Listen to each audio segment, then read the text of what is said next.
All right, checking in with Jen St. Dennis from Business in Vancouver once again, looking at women on corporate boards. And women are making gains, but there's one sector that's still a concern. Well, I'm sure there are many sectors that are still a concern, Jen, but this one in particular. That's right. Well, this one, we're talking about the tech sector, and it's kind of surprising because this is a sector that, is supposed to be based on meritocracy, on how smart you are, how capable you are, but we still see these barriers. So, yeah, we did see some good results for women in the workforce yesterday morning. The Canadian Board Diversity Council releasing these numbers showing that, women are making some gains when it comes to their representation on corporate boards.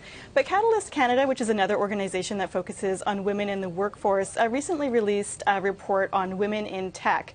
And this is a big sector for Vancouver, so it definitely affects us here. So let's take a look at some of the numbers of what they found.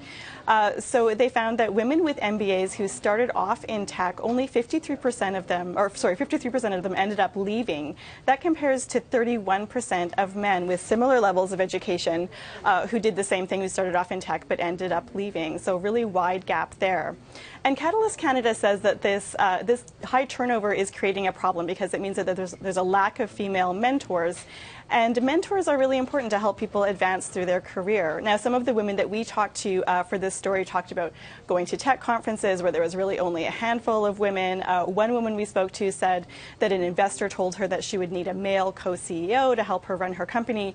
So, clearly some work that needs to be done in this area. But I do know of at least a couple of events, and I'm sure that there are more being organized by women in tech in Vancouver that kind of aim to get women in senior leadership roles in tech kind of talking to other people about their experiences and sharing what they've learned. So some positive news there. All right, well, one little tiny step at a time. That's right, yeah. Okay. Thanks very much, Jen. Right. You can get more business news online at BIV.com.